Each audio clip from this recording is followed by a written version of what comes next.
Hold up, Charles. Did you just say Tobias ain't a real name? You are Locked On Fantasy Basketball, your daily podcast on fantasy basketball. Part of the Locked On Podcast Network, your team every day.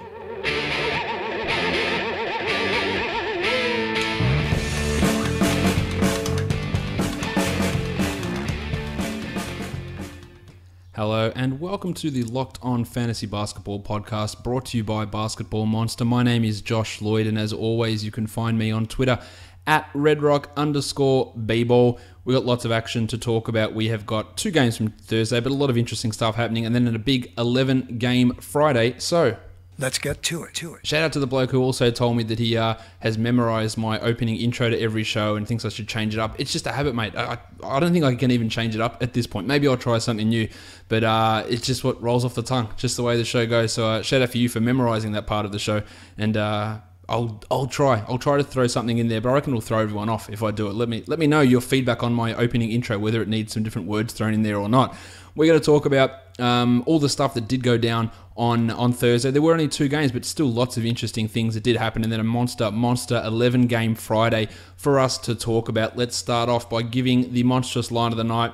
You know, it's the number 1 player in fantasy, and it is Jim Harden. 48 points, 2 boards, 7 assists, 6 triples, 2 steals, 1 block, a perfect 18 of 18 from the line. This is backing up a 19 of 19 from the line that he had in the last game.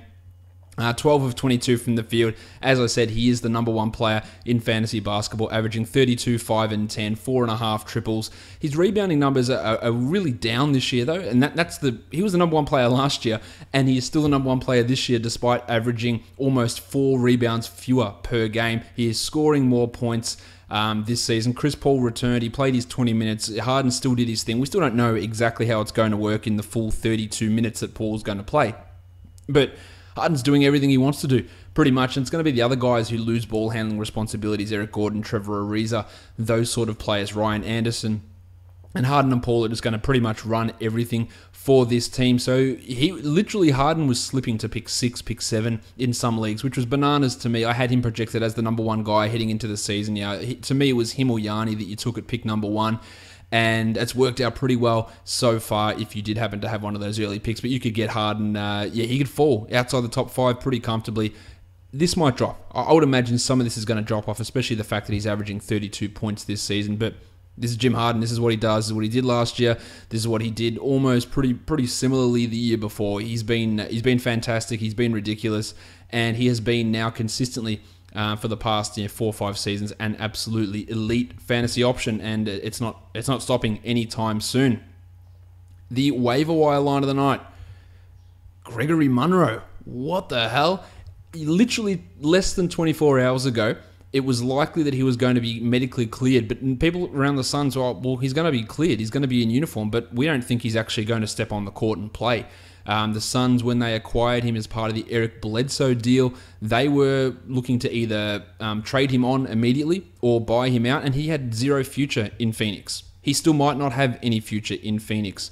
But with Tyson Chandler out for the next 2 games, they decided to make a move in the starting lineup and not start Alex Len, and they put Greg Monroe in as the starter, and they played him plenty of minutes, and he put up plenty of stats, 20 points, 11 rebounds, 1 assist, 2 steals and a block, 10 of 14 from the field. And when I was talking about Monroe as a guy, well, I didn't think this is an absolute lock to go and at him. It's got nothing to do with his talent. I have been really, really strong on that Monroe is a good player, and he's by far the best of the Bucks centers for the last 2 years. And Jason Kidd has completely dicked him around in terms of his playing time and his fantasy value. Not that Kidd gives a shit about that, but his playing time, he has dicked him around.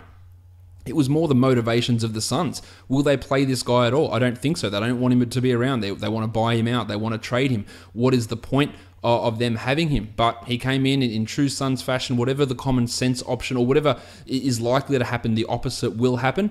So Monroe played. Now Monroe's a free agent at the end of this season. Unlikely that he sticks around in Phoenix. It's also unlikely that Alex Len sticks in Phoenix also, although Len would probably take any contract that he could get at this point. So what they do with this center rotation remains a mystery. But for now, you go and add Monroe and you see what pans out. Now, when Tyson Chandler comes back, Jay Triano, what will he do? Will he go back and give 28 minutes a night to Tyson Chandler? That would be idiotic. That would make absolutely zero sense.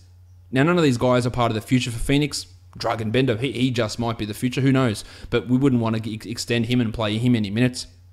But you're going to have Len, you're going to have Chandler, you're going to have Monroe. Now, before the game, I posited that perhaps this was a Greg Popovich type rotation move. When your starter goes out, you keep your backup with the second unit and you bring your third string guy in, like he used to do to the point guards. When Tone Parker was out, they didn't want to move Pat Mills into the starting lineup. He'd bring Corey Joseph in, or he'd bring DeJounte Murray in and start them and play 20 minutes.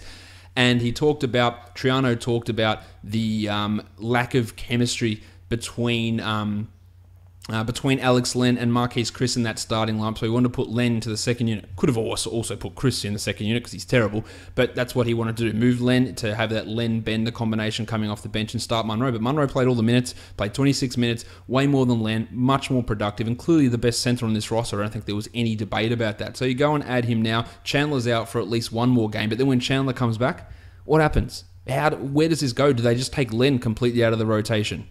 Does someone go and trade for Greg Monroe now after this showcase game? Like, how does it all work? It is still a very confusing process, so don't drop anyone of significant value to get Monroe. So in a 10-team league, you might be pushing it just because there is so much uncertainty. I reckon you're going to get another big game out of Monroe tomorrow.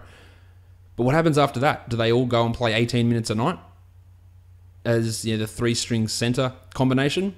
I don't really know. It's very, very hard. As I said, less than 24 hours ago, he wasn't expected to actually step on the court at all, Monroe. And yet starts, plays 26 minutes, and goes for 20 and 10. So there are a lot of things up in the air with Greggy Monroe and his new team, the Phoenix Suns. The young gun of the night goes to Jaylen Brown of the Boston Celtics. Brown was absolutely fantastic in this game. He came out with an incredible fire, was really, really determined after his best mate died last night. Came out and was fantastic. 22 and 7, 3 triples. The defensive numbers were awesome as well. 2 steals and 2 blocks. And his impact on the court, especially when the Celtics were getting smashed early, he was the guy that was keeping them in it and really fueling their runs. 5 of 6 from the line would really please his owners because his free throw percentage has been atrocious this year. He was 7 of 18 from the field, and he has seen his free throw percentage, which was in the 50s for most of this year. It's up to 64% now, and over the last 4 games, he's shooting at 79%. If he can keep it at 79%, then he is going to be able to find himself back into the top 100 and possibly push for a top 80, top 85 spot. As it is at the moment, he's not there because that free throw percentage has kept him down. He's 80th at the moment, so actually no, it's not because I have got my rankings set up on punt free throw. So he's 80th in a punt free throw build.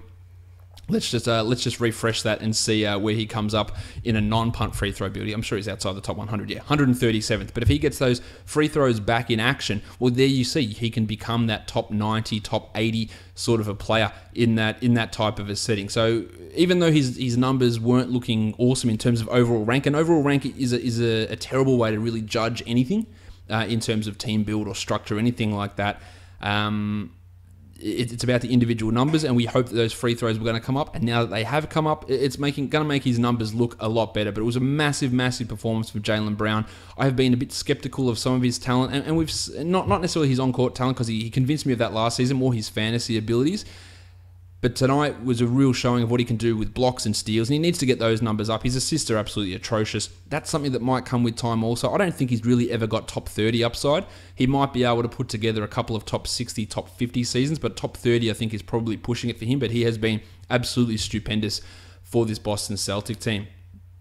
The dud of the night, probably a bit of an unfair dud of the night, goes to his teammate Jayson Tatum.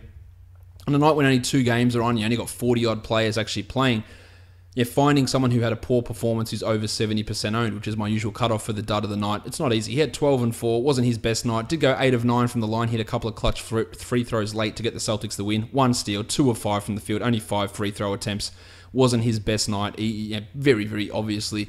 But we know how good he has been, and I wouldn't be reaching anything into this dud of the night and thinking, that's going to mean something moving forward. I don't think there's anything to be concerned about. He was playing crunch time minutes after struggling and putting up good free throws and getting to the line and hitting those free throws. So not really anything to be concerned about as a Jayson Tatum owner, even though he does get himself the the dud of the night. I tell a man's not hot. Yes, you should tell a man's not hot. We've got I'm going to go through the rest of these games now in a little bit more detail, then strap yourselves in for a big 11-game DFS setting. So let's do that right now. All right, the first game we're going to take a look at, of course, is that Golden State and Boston game, which we're also looking forward to. The Warriors got out to a big lead. The Celtics came back with a massive third quarter run, the quarter when the Warriors normally put teams away. It was really huge stuff from Boston. They got their defense really cranking, and to keep the Warriors under 90 points is a massive effort. So kudos to the Boston Celtics there for doing that. Onto the Warriors side of things, I think the major takeaway from a fantasy point of view, it's really for deeper leagues only, is that Omri Caspi and Uncle P Nick Young have supplanted Pat McCaw in the rotation. McCaw was a DNP CD in this one. Jordan Bell was also inactive, with Kevon Looney and JaVale McGee getting those backup minutes that Bell had been getting, which had been the case for about the last 2 or 3 games. Now, as for Uncle P, he only played 10 minutes, had 7 points with 2 triples, so he's more of a very deep league guy or a streaming three-pointer guy, while Caspi had 8 rebounds and played a little bit of crunch time also, but there's just nothing to see really on this Warriors bench.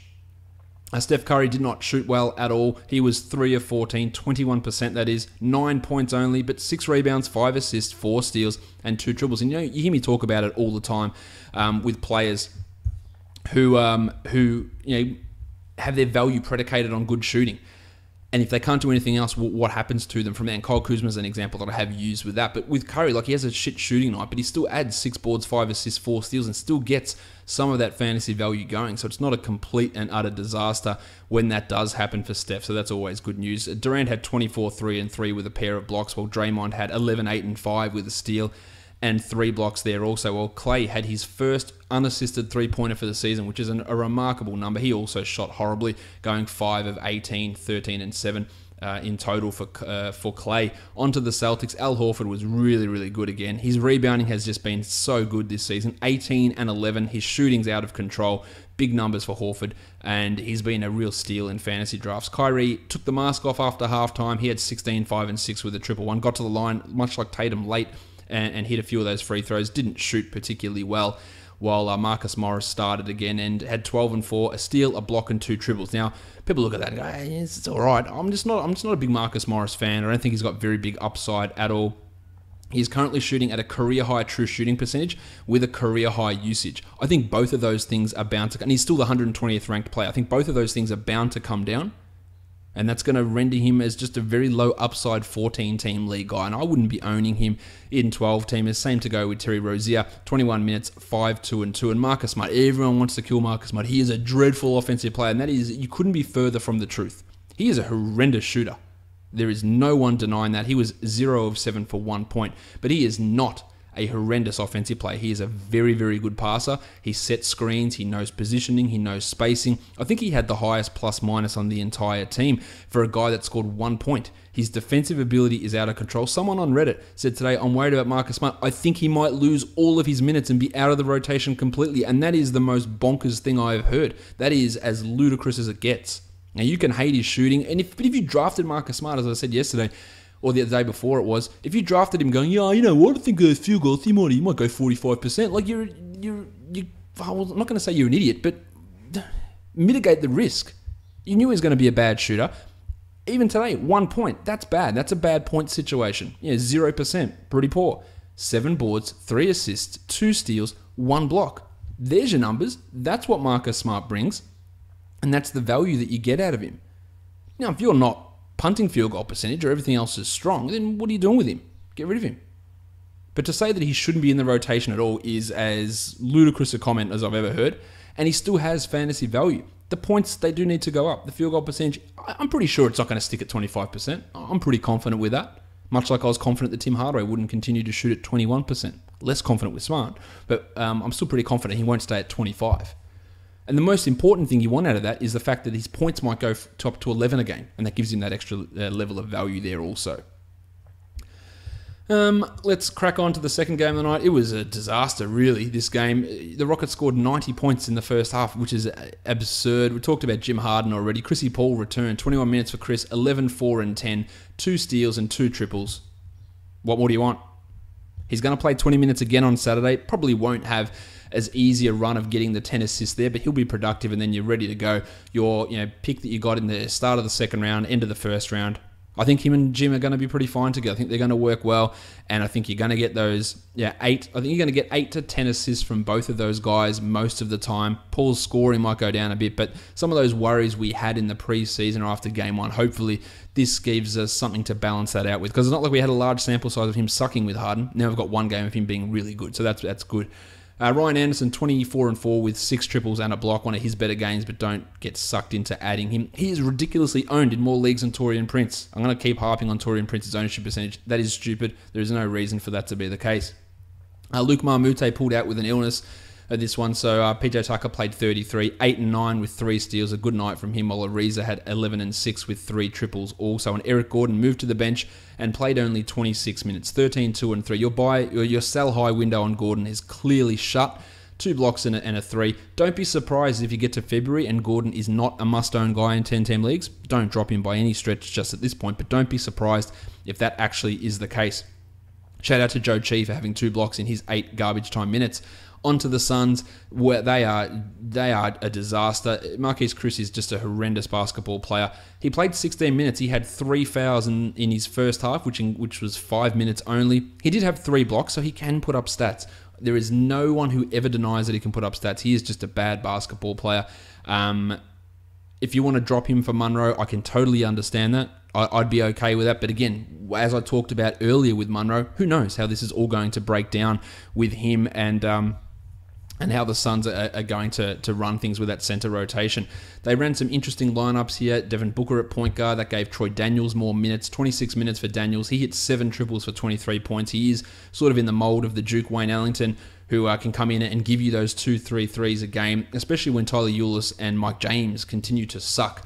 And they were terrible. 3 and 6 for James in 20 minutes. Ulis had 8, 2 and 4 in 22 minutes. And Booker, he had 18 points with 10 assists. And there was some whispers from some Suns beat reporters that that Booker may start at point guard, and they might have Joshy Jackson and TJ Warren as the 2 and the 3. So that's something to pay attention to. As for Jackson, probably his best game, 16, 3 and 3, 2 steals and a block with a triple in 29 minutes. Not really a 12-team league ad yet, but someone to pay some attention to as this shit show rolls on. All right, that is all of the action from Thursday. Only the 2 games, so we're going to have a quick break now. And then we're going to come back with all 11 games for, what day is it? Oh, for Friday. That's the day.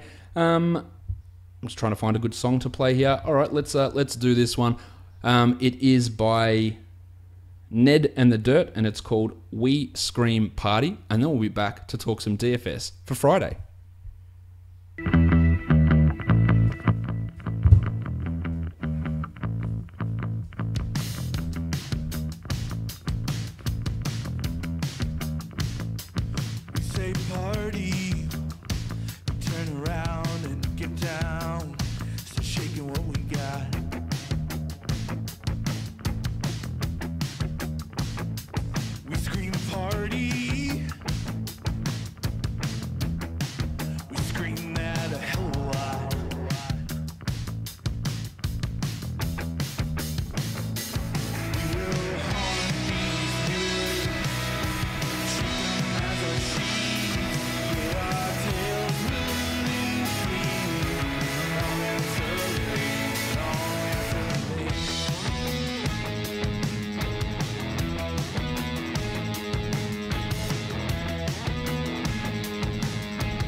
All right, let's have a look now at the perfect DFS lineup from Thursday's action on Fanjul. We go with Kyrie Irving at 36 and Chrissy Paul at 35.8. Jim Harden, 64.9 and Troy Daniels, 28. Jaylen Brown, 42.4 and Joshy Jackson, 28.1. Draymond had 36.1. Ryan Anderson had 30.8 and Greggy Monroe had 43.7 for a total of 345.9, and that cost $58,700. DraftKings, Jim Harden, 67.5. Jaylen had 40.25. Devin Booker, 35.5. Greggy Monroe, 42.75. Ryan Anderson, 33.5. Chrissy Paul, 37. Joshy Jackson, 29.25. And Troy Daniels at 31.75 for a total of 317.5, and that cost $48,800. So as you can see, quite a bit of savings on both of those perfect lineups on DraftKings and on Fanjul, of course.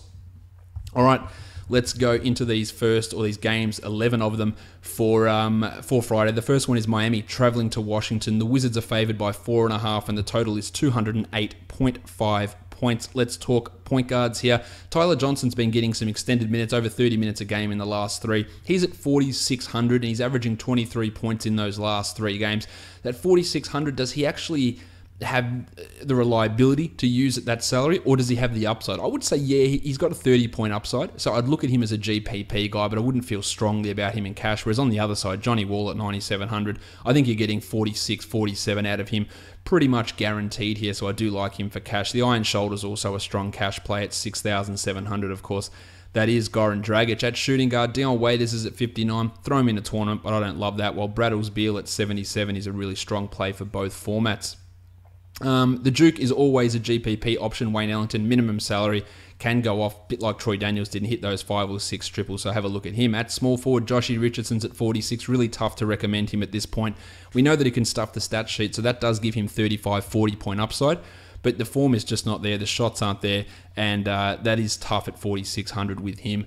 Kelly Oubre and Justice Winslow, the other two guys. 4,500 for Oubre. He's only tournaments, and I don't really love him, while Winslow's just doing pretty much sweet FA at this point. At power forward, Mark Heath is at 4,700. I'm not ready to get back onto him, while Otto Porter, love what Otto does, just too low usage for a price of 6,900. Giggity! Yeah, sure. So I'll probably fade him away. At center, Hassan Whiteside, 8,800. Yeah, I'm fine with that. Marcin Gortat's not going to do a huge amount to slow down Hassan. He's got 50-point upside here pretty clearly. So I like him at 8,800 on a day where some of the other guys are fairly highly priced, like your Boogs and your Tone Davises. Gortat's at 4,800. I'll fade that, and Mahinmi, there's really no need to mention his name at this point. Over on DK for some tournaments, it's Tyler Johnson at 4,400, then some cash plays. Whiteside at 84 is strong. Bradley's Beal and Johnny Wall at 75 and 9,200 respectively, I really like. While Otto Porter, he comes in at 6,200, which given the scoring on DraftKings and given the lower price, I feel like Porter is a much better play on DraftKings than what he is over on Fanjul. So yeah, pay some attention to that, however much attention you normally pay to what I say. Next game, Detroit and Indiana. The Pacers are favored by 1.5, and the total here is 210 points. At point guard, Reg Jackson, 5,900. He put up a robust 8 points in 22 minutes in the last game, but as is tradition with Stan Van Gundy and point guards, when he benches one of them down the stretch or he's starting guy, he'll just go straight back to Reggie Jackson and likely play him 30 minutes. It's an up-tempo game. It's a decent defensive matchup for Jackson. I'm not fully in at 5,900 for cash because I'm not sure his floor is quite high enough, but he can easily get to 35 or 40 points here, which is decent value for a tournament. So have a look at him, and I reckon his ownership will be pretty low, actually. Daz Collison at 56, crushed it in the last game. His consistency has been all over the place. I'm not really feeling him here. While Corey Joseph, for cash, I don't hate Corey Joseph, averaging 24 over the last 3, 22.5 over the last 5, and he's at 4,300. You get 24, 25 at 4,300. Not a bad cash point guard that enables you to go for some of those other bigger names and other higher priced players. Ish Smith went off in the last one in terms of minutes played. Didn't do much on the stat sheet, and he's not really someone I'm really looking at. At shooting guard, Oladipo, 7,700. Yeah, averaging 41 over the last 3. No problem with using Vic. The issue you might have is the Avery Bradley defense, so maybe you want to go a little bit lower weight on Oladipo. With 11 games on, you try and get yourself more consistency or more reliability, but I don't really have too much of a problem with Oladipo. While Braddles, the birdcage, Avery Bradley, 6,300. He's been getting you some pretty nice numbers recently. In fact, he's reached value in 4 of the last 6 games, which is not a bad situation to be in for cash, and it's a good matchup for him also. Lukey Kennard at 3,200 has been putting up some okay numbers, so if you want to go real cheap, Kennard's averaging 17 over his last 3 games and had 16 points in 13 minutes in the last game. Some decently strong numbers for Luke, so that is a cheap option that I reckon will have fairly low ownership. Thaddeus Young at 5,800 is really, really struggling. It isn't not a good matchup for him. He's averaging only 19 over the last 3, but I'd be okay with looking at him as a tournament. The minutes have been there. The production's just been off. While Sabonis at 5,400, I like what he's done for standard seasonal leagues, but at that salary, he's not really appealing. While Toby Harris, not a real name, Toby, 6,700 for him. Love what he does. just not at that price. It just doesn't really tickle my fancy. The tackle box, John Lua, I just wanted to say the tackle box. At centre, Miles Turner, 7,800 against Andre Drummond. That price, that is a fade for me. It's a tournament always with a guy that can drop a 45 or a 50, but I'm just not at that price. I just don't like that. While Drummond at 9,100, I'm in on Andre Drummond here. He's playing well. I think that you feel pretty good about a 40-point floor, which I think is really good for cash in this matchup against Miles Turner. If we go on to DraftKings and have a look for tournaments, Reg Jackson at 6,100, much like my proclamation for him on Fanjul, it's fine. And then cash, you got Corey Joseph at 36, which I absolutely love at that price. Oladipo at 76, Drummond at 89, and Avery Bradley at 6,400 as some cash options as well. Over on DraftKings, let's flick it over now to the new one, the new game that is the LA Clippers and the Cleveland Cavaliers. The Cavs are favored by 6.5.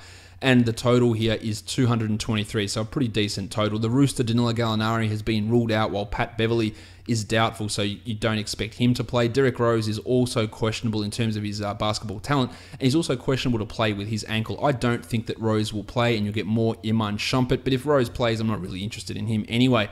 At point guard, you're probably going to have Sindarius Thornwell start again. He has played 30 minutes a night with the Rooster and Pat Bev out. He's at 3,800. He hasn't really translated those minutes into numbers, and that's why I'm not loving him as a cash play. But remember, anyone, it seems that anyone, Spencer Dinwiddie, remember that? Anyone as a point guard or a shooting guard going up against the Cavs can put up big numbers, and Thornwell is absolutely in that position here. So I do like him as a GPP type of an option, but probably not if you're only submitting one GPP lineup.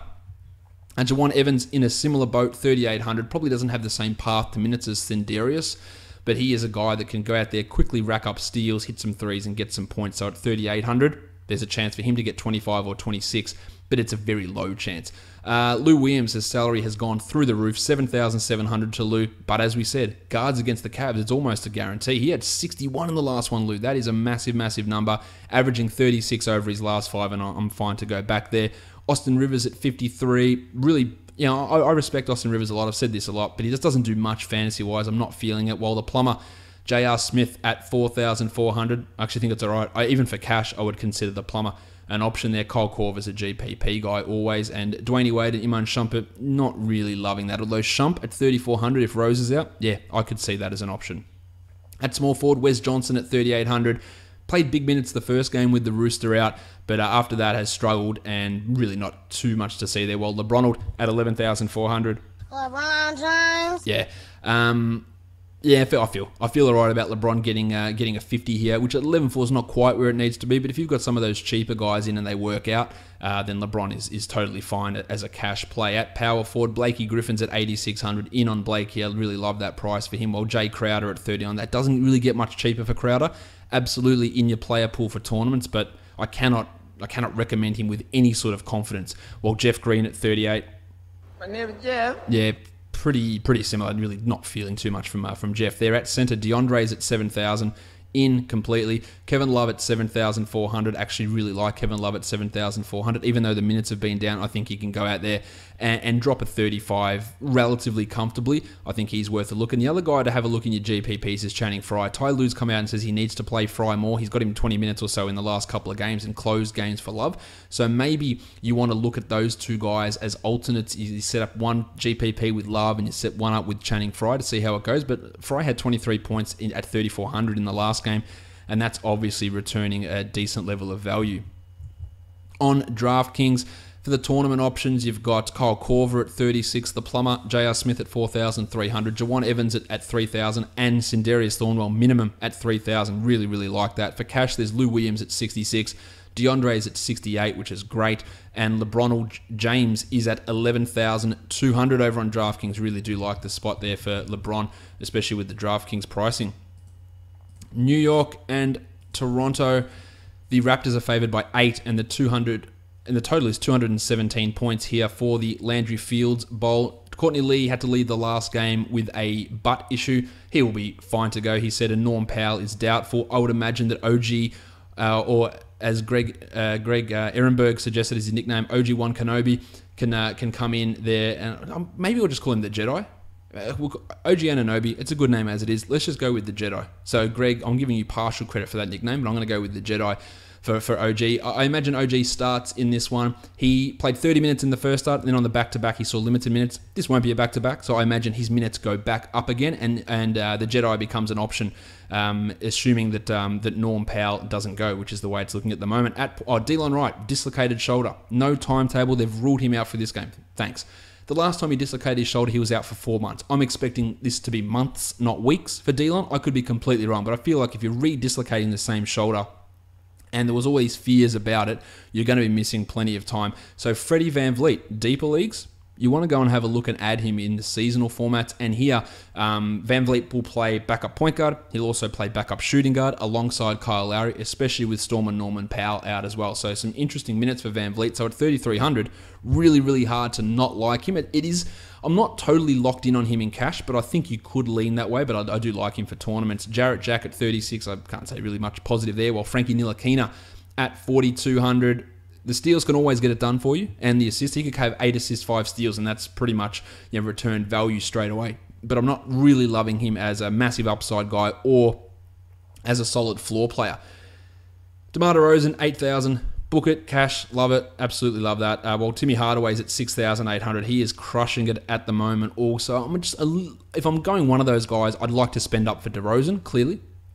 But I feel pretty good about Tim as well. At small forward, it's the Jedi, OG Anunoby, 3,200. Totally fine with using him. I think he'll be good to go. While Courtney Lee at 4,800, just a real lock for 25 in cash is what it feels like anyway at the moment. McDirt's at 32. Maybe you could have a squeeze. He's got a good record against the Raptors. Some of that coming as part of the Bulls, but 3,200 is a tournament play for McDirt, perhaps. While CJ Miles has hit a lot of threes, hasn't translated to many points in Fanjul because you don't get the bonus points you do on DraftKings. So I think he's hit 11 threes in the last 2 games, and it hasn't really given him massive numbers. He's at $4,000, a $900 price bump, and that takes away some of his tournament value. At power forward, Serge Ibaka's at 4,900. That's very cheap because he is very bad at the moment in terms of producing DFS points. But this is an option for him. It's an opportunity for him. Tournament probably only for him. While Pascal Siakam's at 33. He's been putting up his own decent performances, but I don't think there's much to see. Of course, there's always something to see with Porzingis. Porzingis. He is at $9,000. Averaging 46 over the last 5, but he's cooled off in the last couple of games. I'd be okay with looking at him as a tournament guy. I'm not really feeling him for 9,000 for cash, though. At center, Valanciunas at 5,100, 29 points against the Pelicans. Does the Porzingis-Kanter front court equate to the Boogie Davis front court, which is the only situation in which Dwayne Casey seems to play Jonas? That remains to be seen, but that does make him a GPP upside guy. 30 points at $5,000 is definitely a possibility. Pirtle is leaped ahead of Bebe. That's not doing much for us in DFS. While Enes Kanter's at 6,400. Maybe for Enes, it's not like the Raps are going to be running tons of pick and roll to get him lost. So you could see him getting out there playing 28 minutes and pulling down a lot of boards. But Valanciunas is no slouch on the board, so it's not going to be a free reign for Kanter. So I don't feel all that confident about him in cash. And of course, the cock monster, Kyle O'Quinn, he had 21 points in the last game, and at 3,900, if he gets to 25, then there's some value there. But trusting it is a really, really tough thing to do, given the way that Hornacek has run those center rotations in the past. On DraftKings tournaments, we've got Valanciunas, we've got Frankie Ntilikina, and we've got the Jedi. Valanciunas is at 51, Ntilikina 38, and Anunoby at 38. And for cash, Freddie VanVleet at 3,000. Love that. Courtney Lee at 4,300. That is almost a guarantee that he's going to bring that value back. Lowry's at 77 and DeMar is at 7,900, both as pretty solid cash plays with a good matchup over on DraftKings. So consider those guys as your option. Oh, and Timmy Hardaway as well at 6,700. I do like him over on DraftKings also. All right, let's move on to the next game. We have got the Utah Jazz and the Brooklyn Nets. No spread currently here. We don't know the status of ravishing Rick Rubio, who's dealing with Achilles soreness, which is the biggest type of thing that you can get. Now, it doesn't always mean that it's going to lead to a tear, but it means that the players are not themselves, and we've definitely seen Rubio not be himself. Now, if he misses time, you're going to get more Raul Neto, but you're going to get just shit tons more of Don Mitchell. You're going to get shitloads of Rocket Rodney Hood. you're going to get more Alec Burks as well. So they're going to be some names to pay attention to. Now, the last time these two teams played each other, the first game after Gobert was out, and we saw Thabo Sefolosha start at the 4. We saw Derek Favors play 36 minutes at the 5, and that's the way they could go here. Now, the Nets, we don't know what they're going to do. Do they go and start Trevor Booker at center like they did in the last game and limit Timofey Mozgov's minutes? We know that Rondae is going to play at the 4, so it's pretty much going to be all small ball in this one. That could limit Jerebko's playing time and give more minutes to Thabo and to Derek Favors. So that is the way at this point I'm predicting this to go. Spencer Dinwiddie's at 6,500. I like it, especially if Rubio is out. I like him as a decent type cash play. As for the ravishing one, he's at 7,000. Pretty good matchup against Brooklyn, so I'd consider him a GPP guy only if we know that he's cleared, and even then, it's not really feeling brilliant. At shooting guard, Don Mitchell, 6,400 in. Rocket Rodney, 57, as in as I could be on him at that price. That could easily bite me in the ass, but he has been really, really good lately. Karis LeVert, Alec Burks. Well, Burks is a guy at 3,200 that you absolutely have to look at. If Ravishing is out, Burks dropped 23 in the last game. He's at 3,200. I think that he is going to get minutes, and I think you absolutely have to look at him at that sort of a price. At small forward, Tarbo's at 4,300, a bit of a price drop. We saw him have a big one the other day, playing those 32 minutes. So if he is at 4,300 and we get confirmation that he's starting, I'm in, but only for tournaments. Well, the Blue Swimmer at 5,400, he is always a tournament-only guy. Damari Carroll at 6,000 is just too expensive for my liking. Well, Jingling Joe, listen to him on the low post as well. He's awesome. He's really, really good on podcasts, in all interviews. Really funny bloke, Joe Ingles. So go and check out him on the low post. 5,500. Sorry, Joe, that's a little bit too expensive. I won't be doing that. Well, Jumpin' Joe Harris at 3,600. He had 24 in the last game. Absolutely a tournament option. He can go out there. He's going to get 20 plus minutes. It's almost guaranteed. And he can get some steals. He can get some points. He can hit some threes. He is worth having a look at. At power forward, Trevor Booker at 4,800. Completely in on him at that price. While Rondae is at 7,400. Probably a little bit high for Hollis Jefferson. Quincy Acey at 31. No. Derek Favors 65. Yes, assuming that we get Thabo starting at the 4, which is what I am currently assuming. At center, Jarrett Allen at 3,200. Don't hate it. Don't love it, but don't hate it. Mozgov could be completely out of the rotation, so Allen might absorb some playing time, block some shots, get some boards. He's an interesting GPP. Hey, what the hell? Let's see how it goes. Epe Udo, not a great matchup for him, so that's a fade. Well, Tim Mozgov, yeah, probably not. Sorry, Tim. Over on DraftKings, let's have a look how it pans out. Tarbo's at 42 and the Blue Swimmer at 44 are some tournament options. And for cash, Don Mitchell at 65, Favors at 59, Rocket Rodney at 54, Dinwiddie at 55, which is absolutely ludicrously brilliant, I believe, and Trevor Booker at 4,500 make up some strong cash plays over on DraftKings. Next game up now, we've got the Oklahoma City Thunder and the... who is it? The San Antonio Spurs. That's the one. That is even at the moment in terms of spread, but a very low total, 198.5, the second lowest total of the day. Steve Adams has been upgraded to questionable with that calf contusion. So if he is out, you look at Jeremy Grant, you look at Dakari Johnson, but you definitely look more at Jeremy Grant if Adams isn't ready to go. At point guard, we've got Russ at $10,000. It keeps coming down because he just cannot hit that value. Tournament, really good opportunity for him, but it's a shit matchup. And he just hasn't been giving us that level that we expected from him last season. So a tournament is definitely a way to go for Russ, but not for cash. Fat face Ray Felton at 3,100, probably not Ray. While Pat Mills has been really good lately, but he's up to 4,900. So that price probably takes away some of the value there for Patty Mills. At shooting guard, Dan Green at 47, no. Manu, no. Andre Robertson, no. Just no interest in any of those guys. While Bryn Forbes, he jacks his shots, that's for sure. He's at 3,100, had 15 points in the last one. Not far off, but I don't really feel like this is going to be a Bryn Forbes game. Kyle Anderson's at 5,100, very, very limited upside. Not the right matchup to use him, I don't believe. While Paulie George at 85, it's a high price, but he's a 50-point upside player, so he is a GPP option. Well, Rudy Gay at 4,900, just not enough minutes for Gay.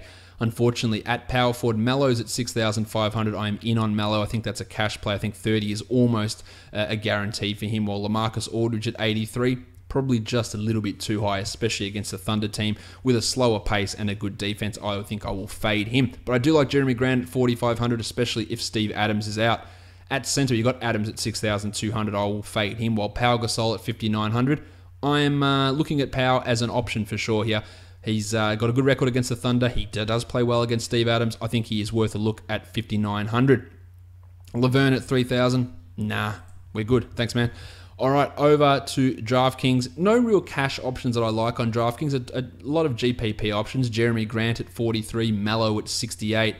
Mills at 44 is much more appealing on DraftKings for sure. Paulie George at 83 and Russ Westbrook at 10-3. But none of those guys I feel really, really good about for any sort of cash lineups. Let's move on to the next one. It is Charlotte and Chicago. What a game this is going to be. The Hornets are favored by 7 and the total is 198. Julian Stone and Trevion Graham are both questionable, but they're not going to be in the rotation anyway, so we don't care about them from a DFS point of view. We care about them from a human perspective because no one wants to see someone else hurt, of course, apart from the cocksuckers that wish harm on players on Twitter, so that's always good. Kemba Walker, $8,000. You're playing the Bulls. Let's go. He only needs 3 quarters to drop 40, I reckon, here. So I'm in on Kemba Walker. The problem is that they might be 40 up at half time, so that might limit him. You got Jaren Grant at 4,500, and you should leave him at 4,500. And then we go to the shooting guards. Nick Batum killed it in his first game back. He's at 6,500. It's a significant price bump, but given the matchup, I mean, I'm fine for Batum. I reckon 30 points is almost a guarantee against this shit show that is the Chicago Bulls. Justin Holiday is back. He is starting. He is going to jack as many shots as he possibly can. He's at 5,500, and I would only consider him a tournament guy. And then you got Chrissy Dunn at 5,800, who will likely, well, actually, he likely move to the bench, but he might not. He might slide to point guard as he did in the second half of that game the other day and push Jaren Grant to the bench. He's at 5,800. It's too high for cash, given with the uncertainty there. So maybe a tournament, but maybe not. Probably not. Jeremy Lamb at 4,800. The price is coming down. The minutes are coming down. I don't really feel that good about using him. While Malik Monk saw just 9 minutes of action in the last game. At small forward, Kid Gilchrist at 4,900. He dropped 41 in the last game. I will bet that he won't get 41 again. Pretty confident that he won't get to 41 again. Maybe in a tournament, but I don't like that. Well, Denzel Valentine's at 5,000, and that's just too highly priced. Will Quincy Pondexter start again? Will Pal Zipser start again? Will anybody care? The answer to all the 3 of those things is probably no, but we don't know. Or someone will start. It'll be Quincy, it'll be Powell, who knows? But you don't want to use either of them for DFS. And the Baconator Dwayne Bacon's at 3,100, but he saw just 11 minutes of action in that last game. Lowry Markkanen 6,000. Totally fine with using Lowry. I think he's almost a 30-point lock, so I do like him there. Marvin Williams 4,200. I see no upside. I don't see a safe floor, while Frank the Tank's at 42. Same for him. Although he did drop 29 in that last game, Kaminsky, I'm not totally feeling him as a good option here in this one. You've got Punch Bob Shitbloke. He is at $5,000. He fell off and became the player that we all know and love so much with just 19 points in 20 minutes in the last game. But that is not me ruling him out of a GPP option. I don't feel super confident about him in cash, but I would absolutely consider him a tournament option. And his ability to go for 30 by just hogging as many shots as possible is a definite possibility. At center, Robin Lopez at 5,200 has been very much down. The Dwight Howard matchup is not ideal, so he's a fade to me. While Howard himself at 7,400, I would look at him as a tournament because he could really bludgeon this team, but I don't really feel strongly about him in either type of format. Over on DraftKings, some tournament plays here. Chrissy Dunn's at 5,000, Dwight's at 71, Kid Gilchrist at 42 is definitely worth a look, while Denzel at 43 has a lot more value on DraftKings, especially with a 3-point bonus. For cash, it's Nick Batum at 6,000, Kemba Walker at 79, and Larry Markkanen at 6,300. Punch Bob Shitbloke is at 6,200. I just cannot get behind using him at that sort of a price. That is just way too expensive for Portis. All right. Let's move on to the next game. It's the Minnesota Timberwolves versus the Dallas Mavericks. The Wolves are favored by 6.5, and the total here is 212.5. Gorgie Jeng is questionable with that finger. If he is out, it's more minutes for Taj Gibson and perhaps Nemanja Bjelica, who saw more playing time in the last one. While Devin Harris is probable for the Mavs. It's not going to have too much of an impact. At point guard, I like a lot of point guards in this one. Yogi Ferrell at 4,000 hasn't been producing good numbers, but the minutes have been fine, so I'm okay with getting him involved in a really good matchup. Dennis Smith at 6,900. Big minutes for Den, averaging 36 points over his last 5. I am in using Smith here. And Jeff Teague at 6,700. My name is Jeff. Good matchup for him. The minutes are going to be fine. Yeah, you feel like he's going to get 33, 34 almost no matter what. So I do like all 3 of these point guards in this game. At shooting guard, JJ Barea at 48. Nah, not really. Wesley Matthews, no. Wigo at 6,200. In on Wigo at 6,200, and I don't say that very often. He does have a very good record against Dallas. I don't really see anyone being able to slow him down. At 6,200, I feel strongly about Wiggins in this one. Devin Harris and Jamal Crawford, your other shooting guard. That small forward, Jim Butler's at 8,000. I would have been in on Butler after a poor performance in the last one, but not at 8,000. I just think it's a little bit too high. Maybe in a tournament, he does have 50-point upside, but I wouldn't be looking at him as a cash play. Well, speaking of cash plays, the pencil Harrison Barnes, I think just pencil him in for 35 points, which is pretty good cash value at 7,200. Not really much scope to go too much higher, but he's been really solid and really consistent. At power forward, Taj is at 49, totally fine with using him. Well, Dirk at 4,700. Good game from Dirk in the last one. Following up a few turds before that, just I don't really see it with Dirk. While Dwight Powell was out of the rotation in his last game, but the game before that, he scored 25 points. So at 3,400, maybe you can consider him, but probably not is the answer. At centre, Townsy, 9,900 in. I think it's a 50-point looking situation for him here in this one. Salah Mejri at 33, that's a fade. Nerlens Noel at 3,200. He had 0.2 points in the last game. So I'm sure you can tell by my tone that I'm not feeling all that confident about him returning value. On DraftKings tournaments, Dwighty Powell at minimum salary, he is worth a look, and Jim Butler at 73, that's a much more appealing tournament price. And for cash, we've got Wiggo at 66, Townsy at 94, the pencil Harrison Barnes at 63, Ferrell at 38, and Dennis Smith at 6,000 is a very, very strong play. At 6,000 bucks, I really like him, even as a cash play. There is going to be some uncertainty as a rookie, but I've loved what I've seen from Dennis Smith lately, so I do like him in this matchup against the Wolves. Let's move on to the next one. It is Portland. It is the Sacramento Kings. What is going to happen here? The Blazers are favored by 7.5, and the total is a very, very annoying 198.5 points. Let's go to the point guard matchup. It is 4,900 for De'Aaron Fox, and I'm going to say fade.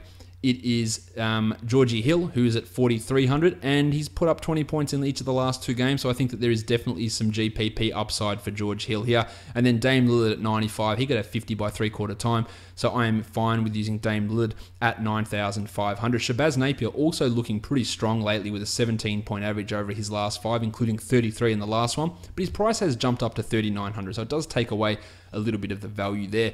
Budrick Hield at 4,500, the only Kings player I really feel any level of confidence in, and that's just for cash for him to get 23, 24 points. I feel like he can do that, but apart from that, there's just nothing I feel good about with the Kings.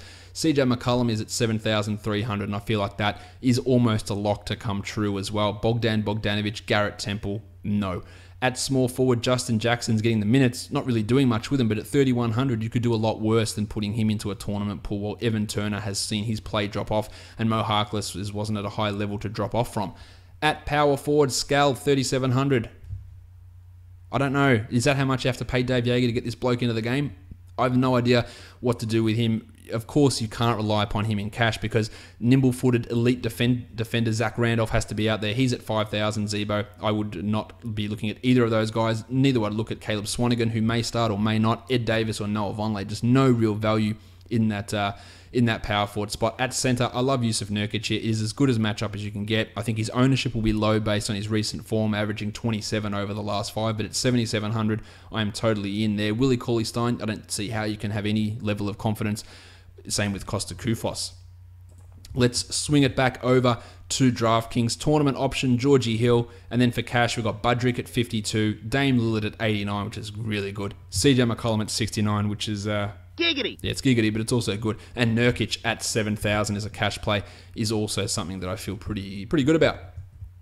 All right, we've got two games to go. Let's go on to this next one. It's the Phoenix Suns, yeah, and the LA Lakers. The Lakers are favored by 6.5, and the total is 225.5 points. Tyson Chandler is out, so we're expecting a Greg Monroe start once again. At point guard, Lonzo's at 7,400. He has been poor of late, there's no doubt about that, but he did have a big game against the Suns earlier this year. Tournament only for Lonzo, but that's about it. Tyler Ulis at 4,200, maybe, but they ran without point guards a lot in this game, and that could definitely be a possibility. So 4,200 maybe in a tournament for Ulis.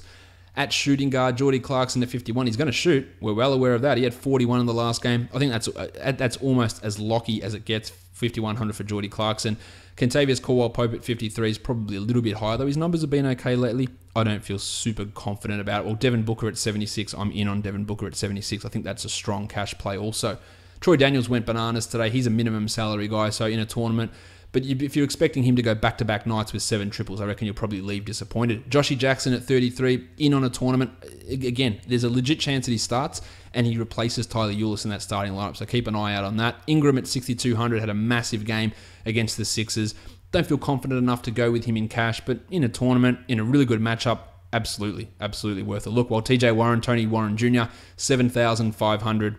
I think the 35-pointer is almost a good floor for Tony. Power forwards, Julius Randle, 5,300. Tournament, yeah, really good opportunity. Just no consistency, though, with his minutes or his floor. While the future MVP, Kyle Kuzma, 6,400. I'd be pretty shocked if he didn't get to 30 in this game.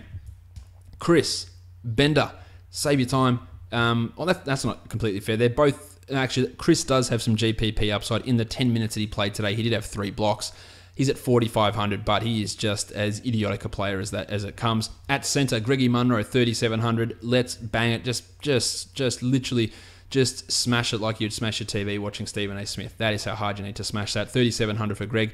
Brookie Lopez at 5,800. Played big minutes the last time out against the Suns. Different matchup with Tyson Chandler, but I think he's a GPP option at 5,800.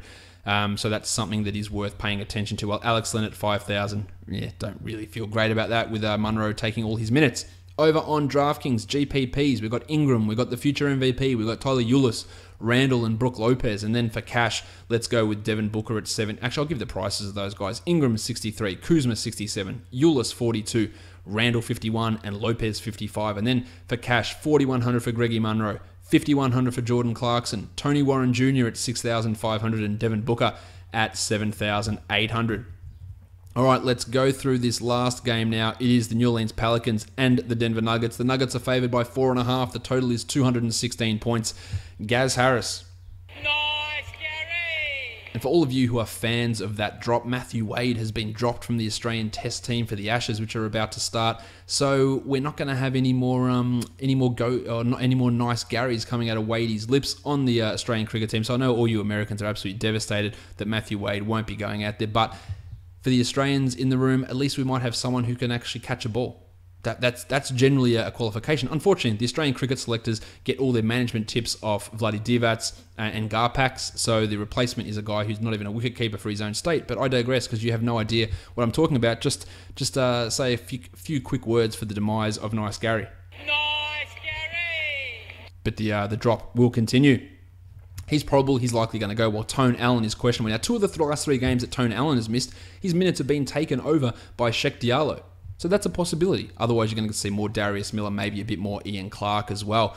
At point guard, Rajon Rondo, 4,200. He is going to be limited again in his minutes to about 22, but he dropped 20 in that last game, and at 4,200, I think he's a tournament option, while the Blue Arrow at 4,900 is a GPP upside guy. Monster minutes with Gaz out in the last couple of games. Expect that to come back a little bit.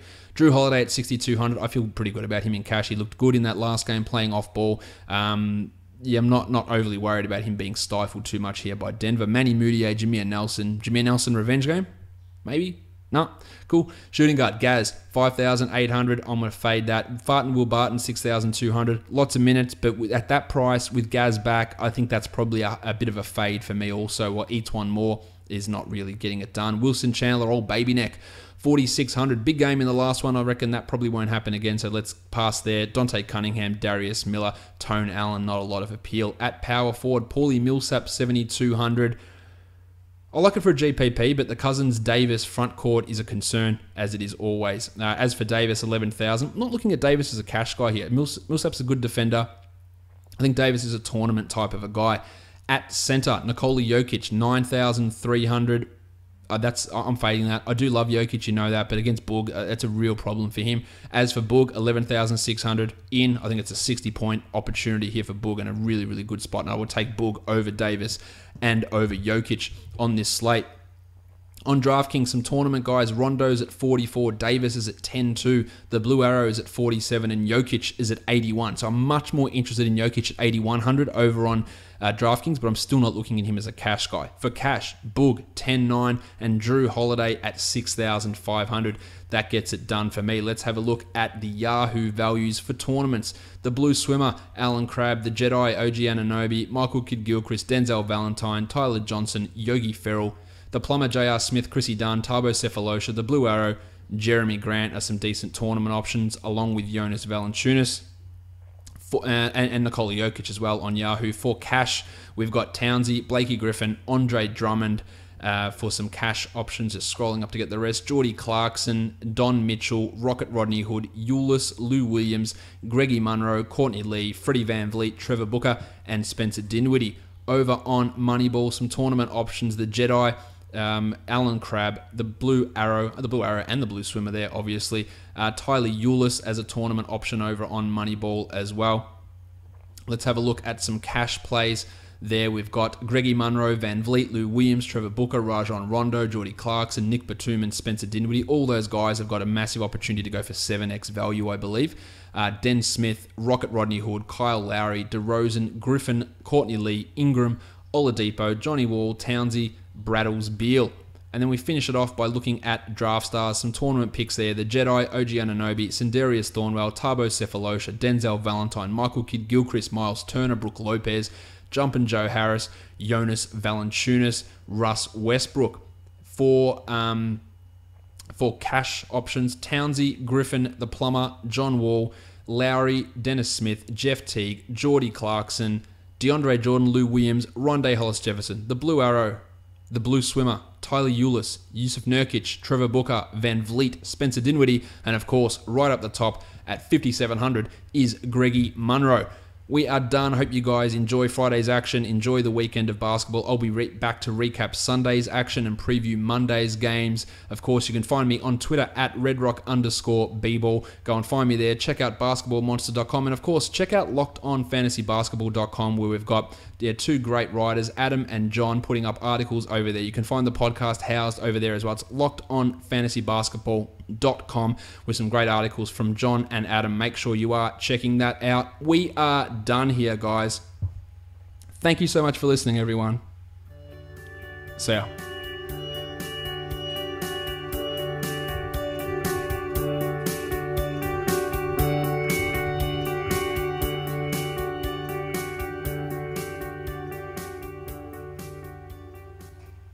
Tobias Harris.